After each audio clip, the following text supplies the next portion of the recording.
All right, welcome back to Agency Journey. This is MacKenzie. This week, I've got the pleasure of bringing on Chase Clymer, who is the co-founder of Electric Eye, which is an awesome, I know you don't like just saying Shopify web design agency. You guys build it out a lot more than that, so we'll talk about net messaging, what that looks like. But Chase, excited to have you on, man. Thanks for joining me.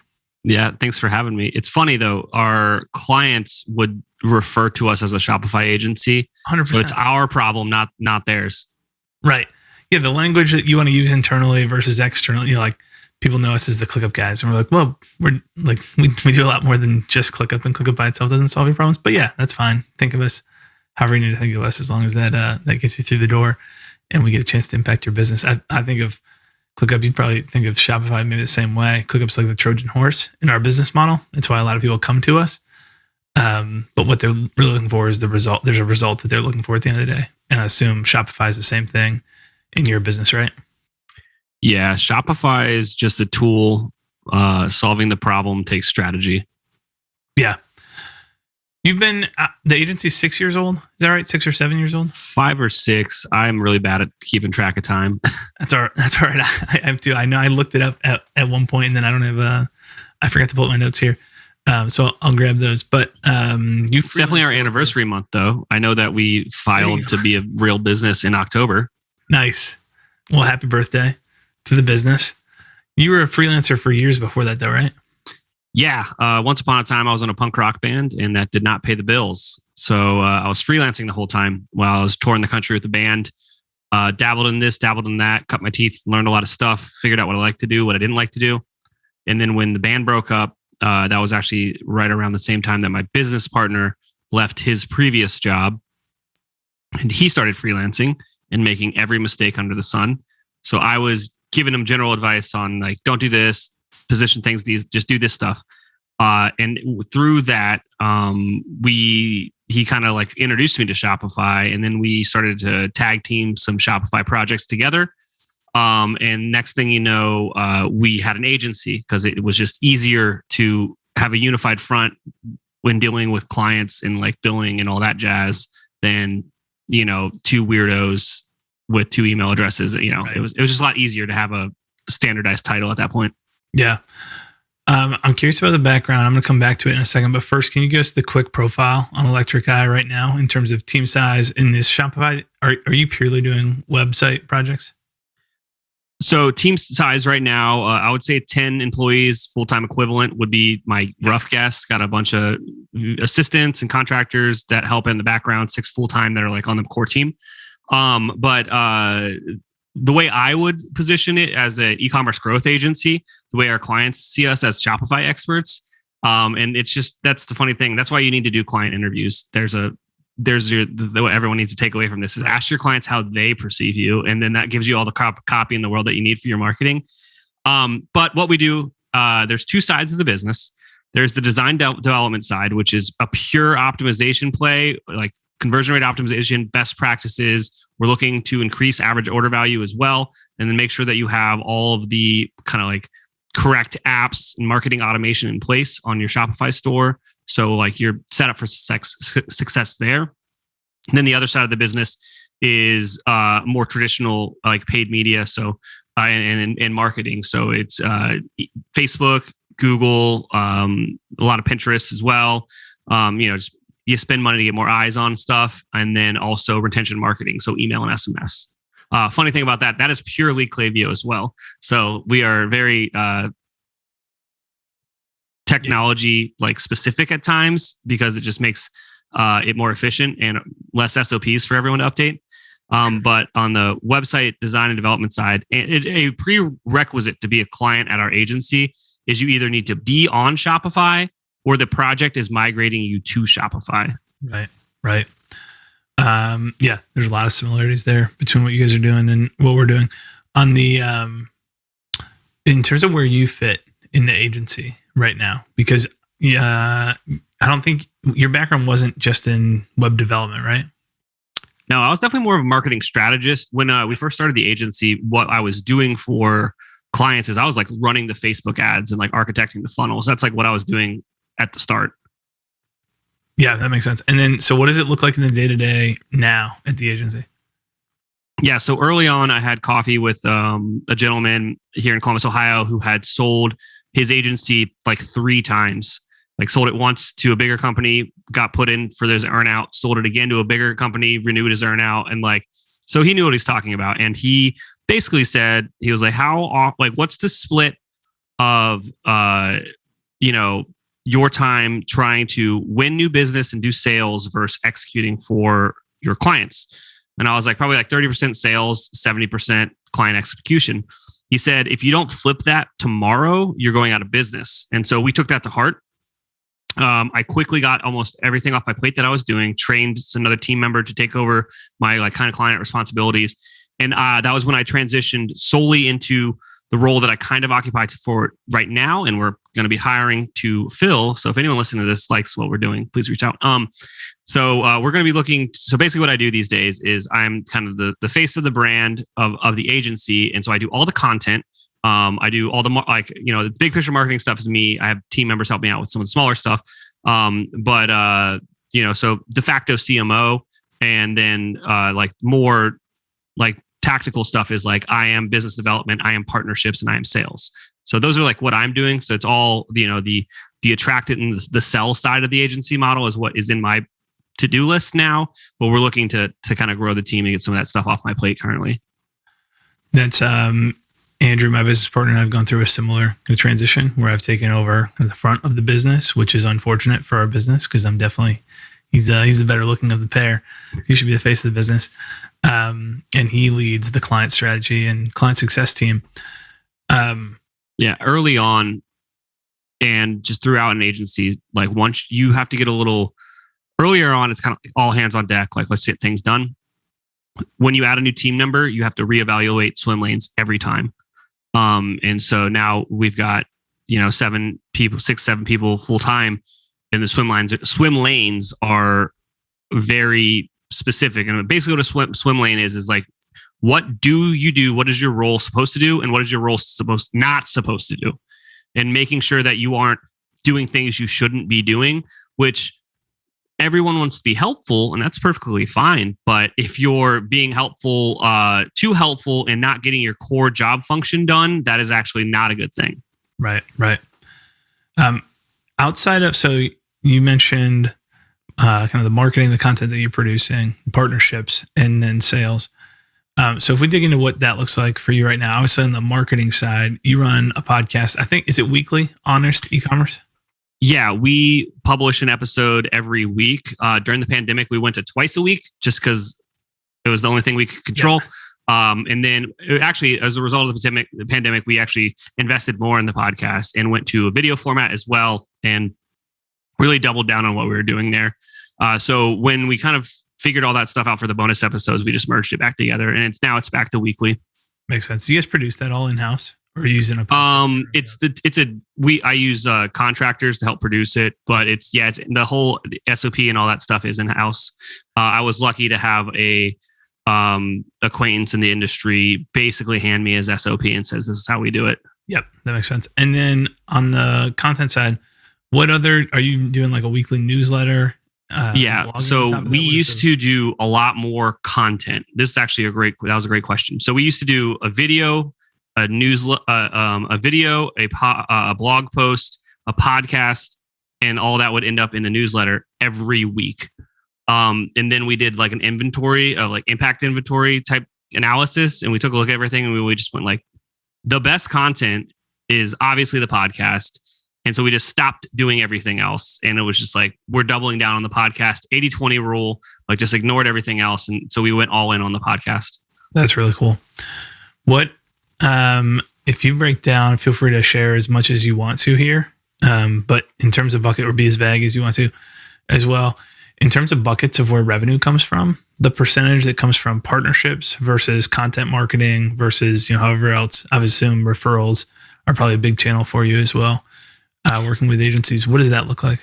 Yeah, I would say that referrals and partnerships are almost the same thing in the world that we play in, because it's a referral from a partner or it's a referral from what have you. But I would say these days it's probably about 50% from partnership referrals / referrals in general from existing clients or just people that we know in the industry, which is a healthier split than what it was historically. Historically, it was probably 70-ish, maybe more. Word of mouth is the same thing as a referral. And that's definitely how you get started. You really, you hit up your network and you try to get things going. That's all kind of word of mouth and then referrals from there. But as you grow as an agency, and we understood this early on, that if you are waiting for a lead to end up in your inbox, that's the recipe for disaster. So that's why we went into that content play so early on. And then it just took us a while to realize that the best content play for us was doing the Honest Ecommerce podcast. So back to your question, these days it's about 50% referrals and word of mouth and all that. And then the other 50% is definitely from like the content play, either our content that we're putting out, or it's probably more like a heavier skew, maybe 30% from me being a guest on other platforms and sharing my knowledge to other audiences. It's one of the underrated things of building your own platform and podcasting is with no qualifications beyond the fact that you yourself are a podcaster, you start getting invited into other areas. So it's not that you're not qualified, but just the act of getting out and doing it yourself will open up opportunities as people see, oh, you've got a show. It's always easier to talk with someone who is a podcaster, who runs a podcast, because there's some certainty that, hey, this person's thought about some stuff. They will know how to act on air. There's all kinds of things that I think there's some native advantages that sometimes go underlooked. That's not the primary reason to start a podcast, but it's a fringe benefit that I think gets overlooked sometimes. Yeah, I mean, I am so much better at public speaking. I am so much better at answering answers on the fly. I was going to say I don't say as much, and then I just did it, but I don't say it as much as I used to. So with the podcast itself,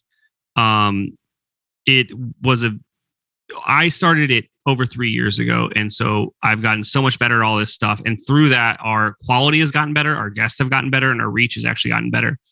With that being said, for the first 2.5 years, I think the biggest mistake I made was focusing solely on my podcast and trying to grow that audience, which is there's like a cheating tip, which is, or just be an expert and go put yourself in front of other audiences that are bigger than you that have already put in that work. So we started to do that 6-8 months ago, getting me out into the world, being a guest on podcasts. Funny enough, you asked me to be on this one, but it wasn't like from our outreach, but we're doing outreach for me to get on other ones. And that has actually been a very fruitful endeavor of ours. That's helpful to hear. Are you using any tools to do that, or are you just making a list and then kind of systematically working through, or having a contractor work through and where it makes sense to reach out? The tools that we use for that specifically. So there's, we have 2 outreaches, like cold outreach tactics that we have at the agency. They are both email only. We haven't tried anything else because we are getting fine results with just email. Yep. So we have cold outreach to brand founders to have them be a guest on our podcast, because that's my favorite story to tell. It's my favorite type of guest to have.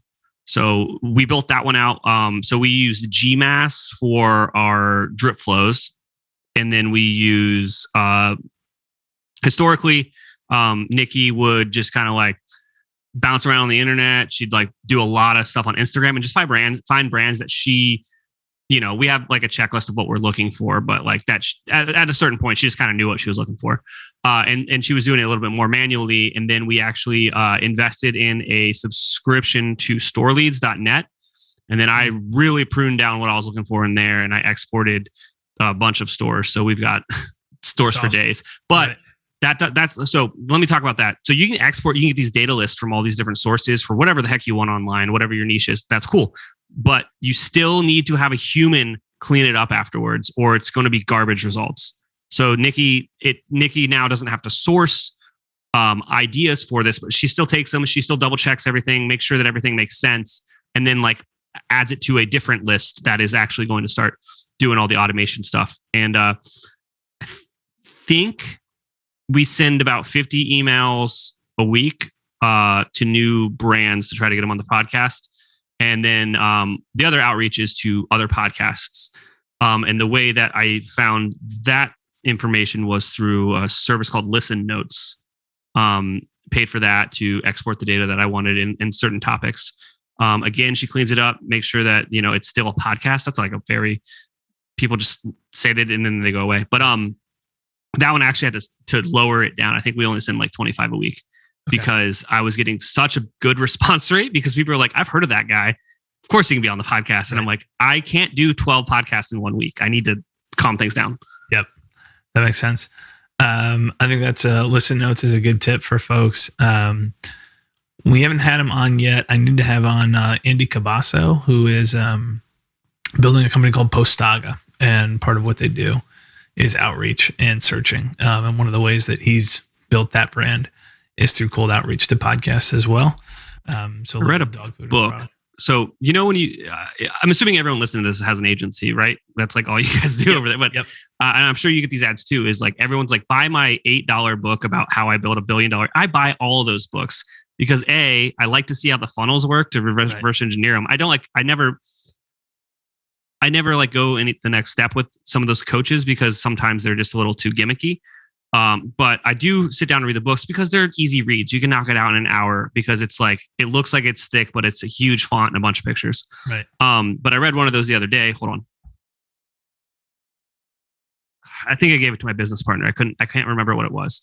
And I'll try to remember after this and email it so we can put it in the show notes. But basically this guy built, agencies for, it was basically service businesses. So like, his agency would help you get leads if you were a contractor or a plumber, very certain niches, right?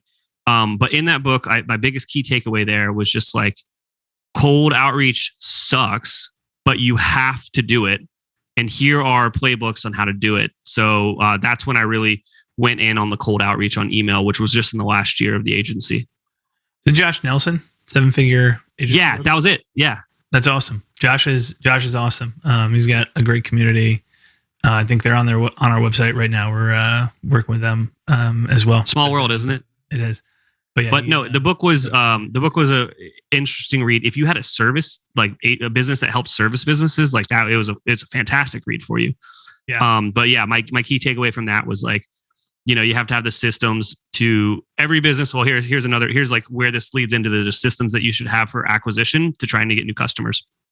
Is you need to have a rock solid partnership program. You have and like in that, you also need to have referrals. Then you need to have a rock solid cold outreach system. And then you just have to be producing content, authoritative content in your niche. Right. Yeah. All three of those work in concert together for sure. Yep. On the referral side, because I'm glad you brought that up again, because that's one thing I wanted to go back to. What are some of the things that you've put in place there that have helped? Because obviously anybody selling cold outreach or any service other than referral marketing says, referrals are great when you have them, but you can't control pipeline at all. And I think there's to a large extent that's true. But you actually can influence how many referrals you get from folks by getting some of those systems in place. Is there anything that you guys have found that's been really effective to earn more of those referrals or get more of those referrals to come through from folks who would happily do it for you, but may not otherwise? Yeah. So here's the interesting thing for an agency that has a model like us, which is like larger project sizes, less clients. So you get into this funny situation where a lot of your partners who you're working with, they have to refer it somewhere regardless, so they don't really care about a kickback. But the way that we try to incentivize things with those partners is just by being top of mind. So again, 80-20. Look at your top partners that are always referring stuff where you get the best, most qualified leads. And this week we were reaching out to some of our top partners and sending them the t-shirt that I'm wearing, or do you want the hat? There's cool stuff it's business. They don't really care, but I'll take a free t-shirt. I like the guys over at Electric Eye. I think that's fine, but then you're top of mind. And so when they get something that comes in that they'll definitely think about you.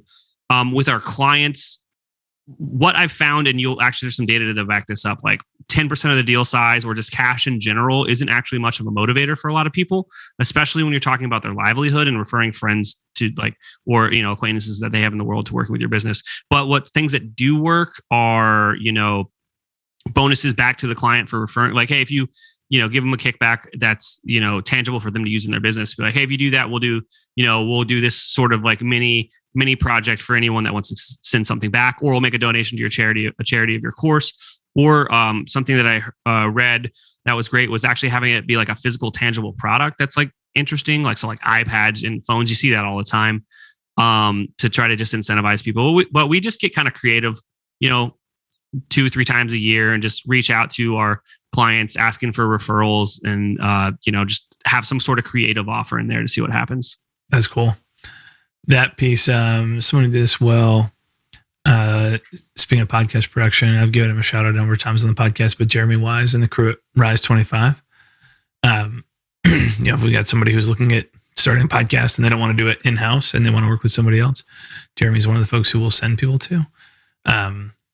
And all of their referral stuff is like, go through this form, select the type of gift, not the actual gift, but you answer these different questions, and they shipped out a super nice gift. I'm sure it was not that expensive, but it was cool to get kind of a semi-customized gift back. It was just a creative way to, I had no idea that was going to happen, but there's a good book to read on the topic of gifting called Giftology. And some key takeaways there were, money and food are terrible gifts. And you might disagree with me, and that's fine. But in the business context, you should read the book if that's a model that you want to go after. I've seen the book. I haven't read the whole book. Why do they say food's not a good gift? Because you don't know someone's dietary restrictions. Right. So if you guess wrong, it's very detrimental. Yeah, don't send me seafood. I'll probably pass it up. But to everyone else, that's probably a great gift. Yeah, and then a wine is often considered like a good gift, but there's a lot of people that don't drink. You know what I mean? Yeah. So it's the more risk versus reward. Right, makes sense. But a thoughtful gift. The purpose of the book is to talk about thoughtful gifting. So just do a little research. You can figure out what you're, especially if you're doing it from a sales and trying to win business perspective. Right. A little bit of research can go a long way. How do you guys structure the podcast right now? You said you went to video. How have you thought through kind of the format of what those look? I mean, is it similar to? Has it always been similar to this format where it's interview based? Did it start out as an interview show? Yeah, it was always interview based. When I first got started, and this is how anyone starts a podcast, which is the perfectly fine model, which is just get started and interview smart people that that's semi-related to what you're doing. That's how we started. And then since then, I have pivoted more into where I wanted to be in the first place, which was interviewing brand founders and getting their story. So originally what I really wanted it to be was basically how I built this for Shopify stores. Like that's what I wanted it to be. And now it's finally getting there. So I'm happy. I'll have experts on every once in a while. Here's a sidebar here. Co-marketing with your partners and being top of mind with your partners by having them on your podcast is another great way to get them to always be thinking about you. But I digress. Most of my episodes now are with brand founders. Right. And then the process that you asked, my process is this. People will reach out or I'll reach out to them. If they seem decently qualified, I'll just skip them to the next step, which is an onboarding form. So this is something that is usually a hiccup at times is you don't get a headshot from a person or their bio or their Twitter handle or whatever. And you ask for that after the recording and then they get busy and they never give it to you. And now you have a wasted piece of content. Whereas if you just force them to do this the first time, you'll have it and then the content will come out. So we have the form first and then scheduling. And then it gets dumped into Basecamp. And then first there's a light edit from the producer to get it kind of bound to what it's going to be. Then the copywriter comes in and then the producer and copywriter work together on what are the snippets going to be? What are the social assets going to be? What's the pool title and all that stuff. And then, they publish it out and all that jazz. Yeah, that makes sense. That's awesome. You guys, we're recording this here at the beginning of Q4. When this goes out, this will be towards the end of Q4 2021. In terms of milestones looking forward here at 2022, what are some of the things that you guys are focused on building out? You mentioned kind of scaling out more of the team as you guys grow. Are there other major milestones? Yeah. So milestones.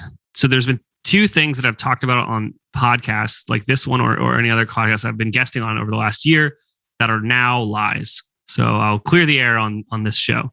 One, I used to say, go to electriceye.io, hit connect, and you'd be connected with me. I'll be the guy you talk to. That is now a lie. We're looking to hire a team member to get that off my plate. That's part of growing. I have to stop doing that. So like you said, growth of team members is something that we're looking forward to be doing next year. It's definitely going to be a pain point for the next 12 to 16 months as we grow the team and reestablish swim lanes. So that's something that we're going to be doing. And then another lie was, wait, what was the other one? Oh, we would always say that we only have about a dozen clients at a time. We're probably going to kick that up to 18 very quickly, and then maybe up to 24 after that. As we expand the team, we will have more capacity. Makes sense. I think you'd mentioned to me at one point that you only take on, I forget what you call them, like design sprints or something. But basically, so our discovery, we just branded it to make it sound cooler, but it's basically paid discovery. It's called a strategy sprint, is what we call it. So, and I think you'd said, so you only would take on one of those at a time and then move people through. But it sounds like you're saying, I don't think I realized this before. You sell that as a one-off, like you buy the. Yeah, it's like a foot in the door offer, which is a great way to think about getting the relationship started with anybody. So here's something that took me a long time to realize. And this actually is from Jason Swank, who's a good consultant in the e-commerce, not e-commerce, like in the agency space. But basically, you got to have a foot in the door offer. Your sales process, all the upfront work needs to make sense and need to be able to show value in what you're doing for your client. But then you chop off just the beginning part of it as a paid engagement where everyone has the opportunity to walk away afterwards. And then your guarantee on what that is can be whatever you want it to be. And guarantees are a whole other conversation. But so ours is just the discovery element of architecting the solution together and making sure everyone's on the same page with what that looks like. So we call it a strategy sprint. Then from there, if it's not going to be a project, but it's going into a retainer, we do a retainer trial period that is 3 months. Yep. And then after that, we will have a conversation about either going month to month or annual for a discount. Right. Makes sense. The walk away from that, let's say it is a web project, the core thing that we're focusing on first is Shopify. Is there a hard takeaway or deliverable at the end of it, i.e. sitemap or site architecture or even a wireframe of a page? Yeah, they're getting a strategy in the form of a statement of work, which nothing's stopping them from printing that out and taking it to some other agency. Sure. But we've done all this work together. If they are getting it done 9 times out of 10, we're moving forward. Right. That makes sense. But the reason to do that is once you get into the scoping phase and everybody on the team's involved and you're now getting into their actual code base and looking at their product architecture and really investigating and making sure that your proposed solution is a solution that will work for the project. Rarely, but it does happen. You go, this is going to be way more complex than anybody anticipated. And now it's okay, you have to go back to the drawing board. You have to re-establish timelines and budgets. And sometimes it just isn't, it isn't going to work anymore. And it's okay, well, that sucks. But at least we didn't get into some crazy big agreement before realizing it was going to suck. Right. Yep. That makes sense. On the back end of website projects, I'd assume obviously you got a retainer on the marketing work that you guys are doing. Is there a separate retainer that sticks around on the website side, or do you just build those into one single retainer on the back end where you're getting your website maintenance and any updates made as part of what the retainer looks like? That's a great question. So we have currently on that side of the business, building a website is a very fluid and creative process. And if it's not in the statement of work or it's not in the design, it is not a deliverable you're going to get. But whoa, boy, there's going to be a lot of things that people ask for during that process. And you got to be really rigid about it because you're protecting your profit and you didn't agree to it. You don't need to be nice. But we just throw all that stuff onto a wish list and we keep track of all of it. And then after the fact, we offer what's basically called a flex fund retainer. And it's, we'll just tackle the small stuff on an ongoing basis. And, it's X amount of hours a month and we'll tackle those types of things. It's more on the design development side. Oftentimes it's a lot of just straight up consultant. They'll have questions about stuff and it's a peace of mind and insurance type for the client. as well. But through that, we like end up like building out other crazy big projects with them, because like they'll be like, well, there's like this thing that's going on in our business and we're already so ingrained in it that we know about it, and we're like, well, we could just do all this crazy cool stuff together. We'll do that. So there's like the Flex Fund Retainer is what we offer, kind of the design development side of things. And then in the spring, actually, we're going to be implementing, we're going to be testing our CRO retainer with a few of our clients before we like really go public with it. Yep, that makes sense. I feel like we're about to see a huge uptick in CRO agencies. I was talking with an agency today who's trying to build it out. We had Justin Christensen from Conversion Fanatics on the podcast maybe a month ago, talking through what they do from a CRO perspective. But it seems, and Spiro, it's kind of the offshoot of the CXL Institute. But it seems like there's a number of agencies who are, it's been around for a handful of years now, but there's a number of agencies who are just kind of picking it up. So remember when at the beginning of the podcast, I was like, our clients call us Shopify experts, but we consider ourselves like growth strategists. Another thing is CRO is a very broad stroke term at this point that doesn't even mean what it means anymore in the perception of clients in our industry. What they want is like KPI optimization, really. And it's not just conversion rate. There's like other things you can do because at the end of the day, it's just Socratic questioning, ask why. They're just gonna be like, we want to make more money. And you're like, cool. There's all these other ways to make more money in there. But the split testing element of that, and like the thinking through it and testing and all that stuff, that's the process behind what CRO is, you can do for any KPI. Yep. Yeah, for sure. There's a huge opportunity there. There's a handful of other metrics that I think we'll see over the next couple of years. More agencies just build offers around each of those, where it's not just, hey, the front one, the easy one to see, the one that we could go into your Google Analytics or your CRM and look at relatively quickly, is conversion rate. But there's a whole nother segment of those businesses. That stuff is exciting to me because then you get to be creative and strategically think about how to solve problems that kind of don't exist, but it's like always, it's like tinkering and iterating is like what I love to do. So I'm really excited to get that going. Yeah, that's awesome. Well, we can go a lot farther, Chase, but we're getting close to time, so I want to make sure I can get you out of here on time. Honest Ecommerce, I think, has its own site, right? honestecommerce.co, if I'm remembering right. Yes. And then .co, because the guy will not sell me.com. Nice. A good move. Let it blow up in value, and then go get it down the road. Yep. And then Electric Eye is .io. That's right. .io. Because the guy that had that one wanted $20,000, and we're like, nah. Yeah. That's awesome. Well, Gil, anywhere else we should point people? The YouTube, I personally like when podcasts have a video element to them. So all of our podcasts are actually on YouTube. And it's just Honest Ecommerce YouTube channel. And actually now on our YouTube channel are actually two, our courses are completely free. So we actually have a free course on Facebook and Instagram advertising that you can check out on our YouTube channel, and a free course on Klaviyo, like setting up your Klaviyo account the correct way. Awesome. Cool. We'll make sure all that stuff ends up in the show notes then. It's been really fun. I appreciate you coming on, Chase. Yeah, dude. Thanks for having me.